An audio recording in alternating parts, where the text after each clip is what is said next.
You're watching Las Vegas 1 on Cox Cable Channels 1 and 39, a partnership of Cox Cable, the Las Vegas Sun, and KLAS-TV. A year has passed since America awoke to the unthinkable. Have the events of 9/11 changed the way we live? A year later, we take a look back at 9/11, at the impact on the gaming industry, at the insidious domestic attack that arrived in the mail, and the impact on the entire state of Nevada.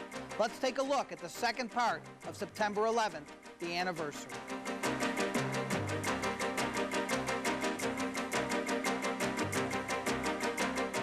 Welcome to Face to Face. I'm John Ralston. We're continuing now with our look back at the face-to-face coverage last year in the wake of 9/11. When the smoke cleared and the skies emptied, so did the casinos. Cabbies, dealers, waitresses, eventually hairdressers and retailers. Everyone, it seems, took a hit. Some paid with their jobs. Let's take a look. Though it may be unseemly to discuss with 5,000 people still missing and presumed entombed in the rubble, the fact is, terror attacks on the other side of the country are hitting Las Vegans in the wallet. Particularly affected? Service industry workers who depend largely on tips to make a living. And now, resorts bound by union contracts are asking the Culinary for concessions. Here to discuss the impact of terror on local workers are Jan Jones of Harrah's Entertainment and Dee Taylor, the staff director of the Culinary Union. Thanks to both of you for being here today.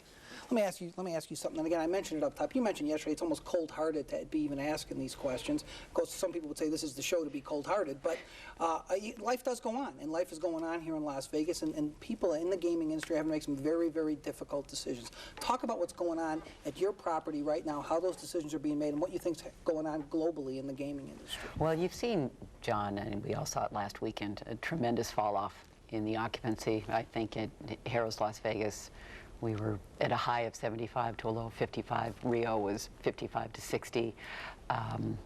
People are afraid. Now there was no air travel coming into Las Vegas, so it was difficult for people to come in. Now from the 25th of September through October, so far we don't have any cancellations. Now, none at all. No, absolutely none. No, we're holding even.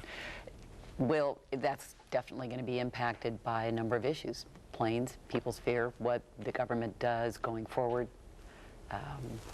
We're just sort of sitting back and taking a cautious approach and watching, because it's difficult to say exactly what is going to happen. Well, what about potential for layoffs at Harrah's and other casinos? Is it inevitable? Are there contingency plans being worked up? What's going on? Well, it's interesting. Right now, we don't anticipate any layoffs. If, as I said, end of September, October proceeds, is it apparently May. But we're going to keep an open mind on that. If business pulls back, it's the nature of business, then we're going to have to look at layoffs. There's got to be a lot of concern among your members about what's going on here and about the security of their jobs. What kind of calls are you getting? What are you telling your members? Well, there's a lot of concern. I mean, our members see the business. They've seen the drop. At the same time, they're optimistic. I mean, Las Vegas has always done well, even in the most difficult times. We think that if the airline industry can get back on its feet, if air travel resumes, conventions don't cancel, I think we'll have a very good idea by mid-October if we've stabilized here and go forward and be okay. I think the next few weeks are going to be difficult regardless, because I think there's a great amount of fear. At the same time, we are very optimistic. This is really uncharted territory, though. I mean, you were here during the 1984 strike and that affected tourism. You're here for the Gulf War. But this is completely different than anything anybody's ever seen. And really, no one knows the answer to these questions. You got to be getting a lot of calls from your members saying, what should we do? What are you guys doing to help us, kinds of things? Well, I think there's a few things. One, we're making sure people know their rights. Second, it is uncharted. I mean, nowhere in the course of our entire history have we had the airline industry shut for 4 or 5 days and Wall Street basically shut for a week. I think the next few weeks are very, very important. I think Las Vegas has to put the best foot forward. I think we have to be very aggressive in marketing. I think our members are going to respond to that. Our members will step up. But there's a great amount of concern because economic impact on them and their families. And frankly, for the entire community. I think the ripple effect is tremendous in the community and in the state.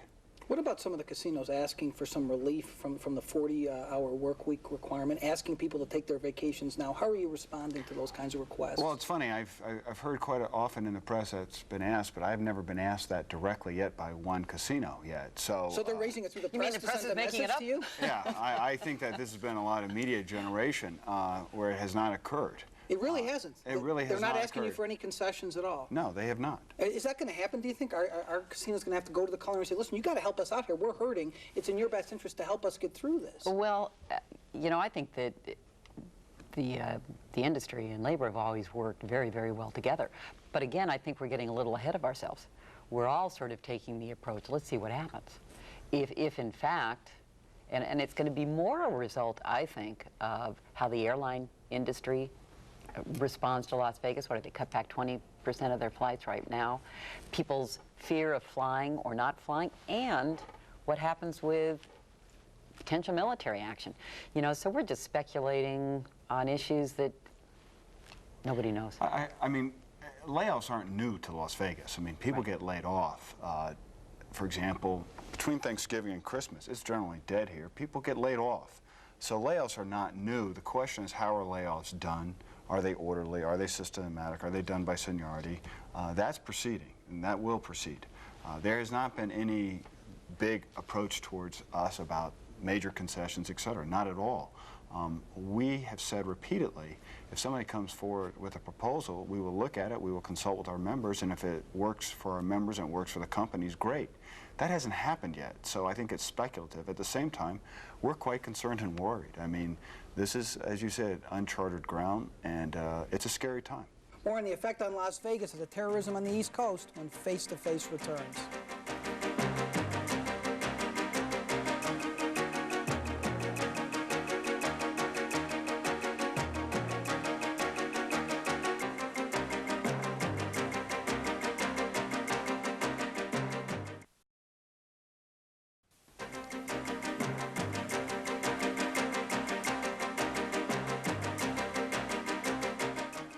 Thanks for staying with us. We're taking a look back at the year since 9/11. Back in October, ANSI lawmakers set up shop in temporary digs as their nostrils were swabbed for anthrax and their offices purged of the deadly bacteria. We talked with Senator Harry Reid and Frank Fahrenkopf of the American gaming industry from Washington. Listen for Reid to speculate on returning to his Senate office in a day or so. It turned out to be months later. It's been a chaotic week on Capitol Hill. Authorities say they've detected anthrax in a handful of buildings, including a congressional mail processing center. U.S. Senator Harry Reid is with us via satellite from Washington, D.C. with Frank Fahrenkopf, president of the American Gaming Association. Gentlemen, welcome. John. Good to be with you, John. Senator, give us an update on what's the latest on Capitol Hill. What are people saying? There was a lot of talk last week about the House leaving town, and they got a lot of criticism for that. What's the up-to-the-minute news? I think we're going to be in full business probably by Wednesday. There's a 50-50 chance that we'll have all the House and Senate office buildings open tomorrow, but I don't think so. I think probably it'll be Wednesday. We could today, I think, open the we could open the Russell building and the Dirksen building on the Senate side, but we're not quite ready to open the Hart building. We feel we should open all three at once so people feel that the Capitol's open for business. So I will probably wait for another day, but you know, it's we're trying to do the best we can. There are thousands of people who are home trying to do their work on cell phones. We have no mail. It's really put a crimp in what we're doing here, but we are working our way through it the best we can. Senator, did the House overreact by doing what they did, and did it send a mixed message to the country? You know, go on with your daily lives, but don't go on with your daily lives. What do you think about all that? I think the only people that overreacted was the press. I don't think it's such a big deal. The House works usually back here in Washington Tuesdays, Wednesdays, and Thursdays. They took off a day early. They felt that was the best thing to do, and I'm not too sure they were wrong, because they did find some anthrax in an off-site mail room on the House side. We now have 2 postal workers who have inhalation anthrax, which is very serious. One of the people is gravely ill. So, you know, hindsight's always better than not, and I think they probably did what they felt was best, and I have no trouble with it. We, in the Senate side here, felt that we should keep working. And I think it sent a good message to the people of this country that we were working, but I can't dispute what the decision that the two House leaders made. Senator, do you think that the press, actually, you mentioned the press, and there's been a lot of self-criticism in the press for how the press has covered this, making this seem worse than it is. Do you think that there is a little bit of hysteria going on out there? You know, if I were a member of the press, I would cover this just the way they have. I think they overreacted, but if I were a member of the press, I would probably overreact too. This is serious business. We have people who are sending deadly germs through the mail. That's serious business. We have one person that died already in Florida. We have dozens of people who are sick. I'm sure not sick, but infected. So, you know, this is something that we have to be vigilant about. I think the good news, the silver lining in the cloud, John, is that as a result of this, we're going to be much, much better prepared in the future if, in fact, something happens like this, and sadly, probably it will someday.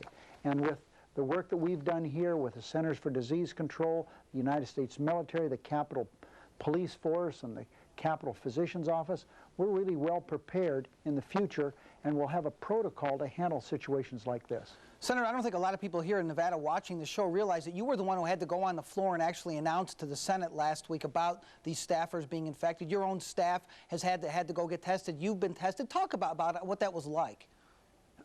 Well, I felt terribly bad for Tom Daschle. Those of us who know Tom, and most everyone has seen him on television, he's just as nice as he appears on television. He's not a person who likes confrontation. He is a person who's a peacemaker. And it really broke his heart that people who work for him, one of whom was pregnant, was just hysterical. It's been very difficult for him. So for me to come to the floor and report about my friend Tom Daschle and these wonderful people who work for him, who are really a stereotype of the people who work back here. I know there are a lot of bad reports about federal employees, but federal employees work real hard.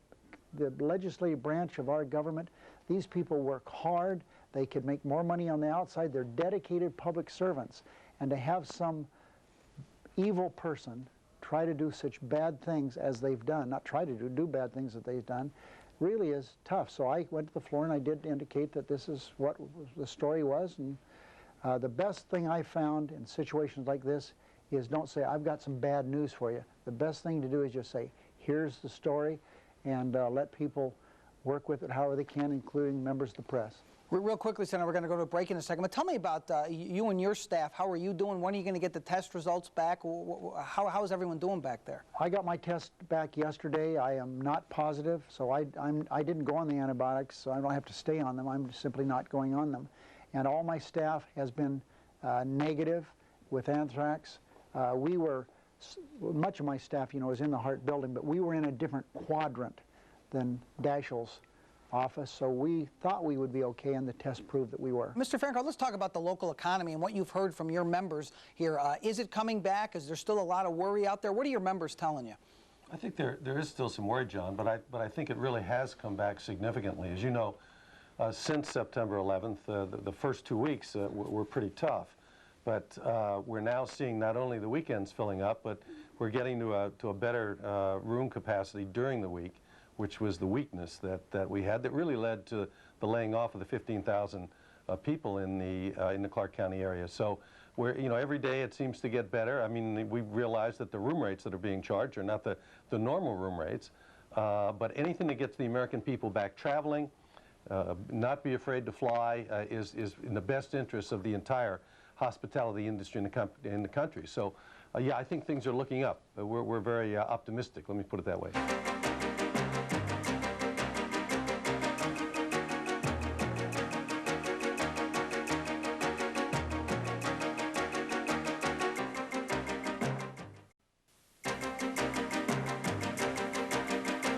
You're watching Face to Face with John Ralston.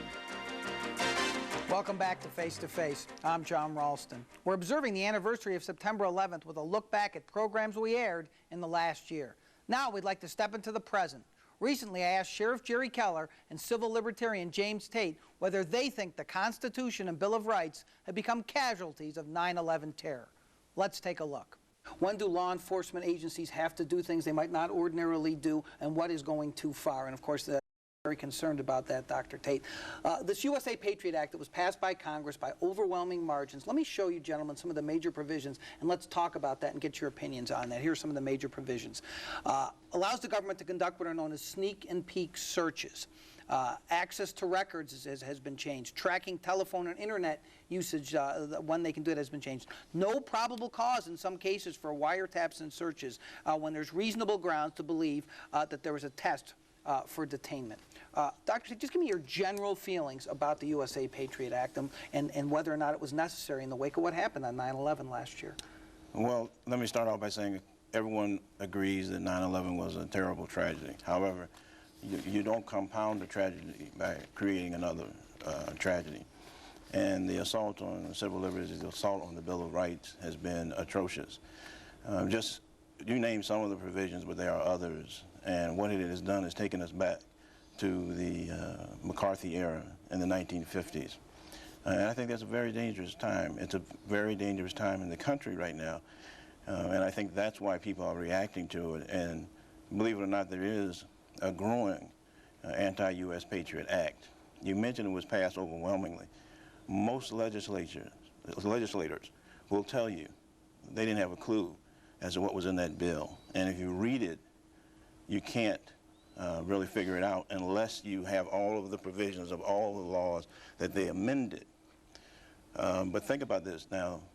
The Federal Bureau of Investigation, or anybody else, even local law enforcement, not saying that Metro would do that, has the ability to break into your house, look around, take whatever they want, and then never tell you that they were there. I'm going to give the sheriff a chance to comment on that in a moment, but first, sir, let me ask you, I mean, what about the flip side of this coin? You know, if, God forbid, there was an attack today or tomorrow of similar nature to 9/11, everyone's going to say, oh my God, they didn't go far enough in what they did. This is a very difficult balance to strike, isn't it? I think it is difficult, but you always have to keep in mind that what you're balancing is freedom versus fear. And there is a school of thought that says that when a terrorist strikes, what they're really trying to do is not scare you, but really try to force the government that you're living under to become so oppressive that you rise up against the government and get rid of it. And so they're trying to change the whole democratic way of life, which is what a lot of people think. When we come back, I'm going to give you a chance to comment on that. We'll talk to Sheriff Keller and a local activist about what's happened in the wake of 9/11. Have we lost too many freedoms, or has the John Ashcroft regime done what is necessary? We'll talk about that when we come back on Face to Face.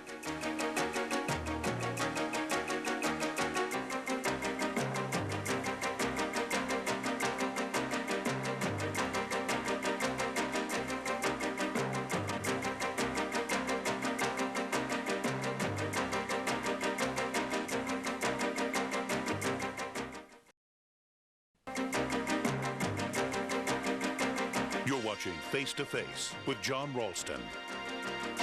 Thanks for staying with us. We're talking about the erosion of civil liberties today in this country since 9/11 last year. Was it necessary or unnecessary? We're talking to James Tate, a local activist, and Sheriff Jerry Keller. All right, Sheriff, you heard what Dr. Tate had to say. You know, there are a lot of people in this country who feel the way that he does, in the sense that, you know, the Bill of Rights is a sacred document, and the right to privacy, due process, unreasonable search and seizure, you know, these are things that have been affected by what happened in 9/11. What do you think? Did Congress and the President go too far? Well, I'll tell you this, Dr. Tate and I think a lot the same along these lines. The police are the first who have the opportunity and the responsibility to protect the civil rights of our public as part of our very basic mission, protecting people, their property, and their rights. And we're also the first to have the chance to offend those civil liberties. These issues that we talk about, when he talks about balancing freedom versus fear, I think there's a third part of that formula, and that's the safety of this country and its citizens. I think it is a fine line that has to be walked. Maybe the pendulum did swing too far in this Patriot Act, but we've got to find a balance, the word that he used and that I use, to make sure that we can guarantee the security and the safety of our citizens individually, collectively, and as a nation, and balance that against the constitutionally guaranteed rights of right to privacy, right to responsible search and seizure. And let's hope that we have the systems in place that if those civil rights are violated, there is redress and consequence for those who have been violated. And then we also give the strength to our agencies, the investigative agencies and the prosecutorial agencies, necessary to identify those terrorists, take them into custody, and prosecute them to the fullest extent of the law. You know, this goes to the worst, too, of what especially African Americans and other minorities think about the police sometimes. I saw an NAACP poll that they took a poll, and overwhelmingly, there was like 3/4 or so thought that this was a bad idea, that rights were going to be infringed. I mean, this is something you deal with all the time in the minority community, protests against the police being like the Gestapo. You've heard all the analogies. Sure. What is the right balance, though, Sheriff? That's what we're trying to get at here. It's very difficult. Yeah, the right balance is the dialogue that's established between the police department and the public, either the community or communities of interest, to ensure that we constantly are together in this. That the word partnership is a two-party equation, not a single effort in this community. That if we have an issue of children dying in front yards or civil rights being violated, that we have a system of bringing those allegations forward, that we find the facts, and then we address them from that point. But rumors and innuendos and opinions don't fly in our business. That's always gotten you upset. Exactly. I know that. We have to make sure we deal with facts, and then we can address the issues of concern. Well, let me show you what you said to City Life right after the USA Patriot Act and what you said about the administration. You said, the first thing I want to say is Bush did it. Now, yeah, clearly it's Bush, clearly it's Ashcroft, but as I said, Congress did pass this overwhelmingly. 40-some House members voted against it. I think only one senator voted against it. Sure, maybe they didn't read it. They don't read a lot of the bills that they pass. I mean, this is what's going on in this country. It's not just the president. It's not just partisan. Democrats voted for this, too. I think that, though, you have to understand the context in which this bill passed. And the context was right after 9/11. No one had ever either expected it or had seen anything like that. So everyone was in a panic. To her everlasting credit, Representative Barbara Lee is the one person who voted against it, and she's from Oakland. And now people are beginning to say they should have read it more carefully, because it does do a lot of very bad things. You asked the question about where the balance is. I think the balance is making sure that you don't create, you know, like Reich Marshal Ashcroft as the guy who was deciding the Constitution and everything else. I don't have a problem with Sheriff Keller or the FBI wiretapping someone's phone if they suspect this person is involved in any kind of terroristic activities. But one, let's define what terrorism really is, because even the United Nations can't do that. And number two, why do we have to do it without a warrant now, okay? Before, you had to get a warrant and you had to show a judge why you thought this person was a threat. Now you don't. He's painting a picture that you guys can just go in and knock down someone's door and just go looking for something if you suspect they're a terrorist. Are you worried about that kind of thing? I'm always worried about that kind of behavior from law enforcement when it's not judicially approved. All of our wiretaps, all of our warrants are approved by a third-party independent legal review of a justice at the federal level. There may be some ability to bypass that. There is in this act, as I understand it. I've not seen that. We've not had, Las Vegas is not, Southern Nevada is not a hotbed of terrorist activity, although we certainly have a joint terrorism task force that's multi-agency, operationally led by the FBI, but with many of our officers and other agencies there. To address information that comes into our agency, the greatest issue in America today is making sure that there is appropriate information flow of all the factual intelligence information. Thanks for being here tonight. I know it's a busy day with the Orange Alert. Yes. Dr. Tate, thanks for being here too. You're welcome. Appreciate it. All right.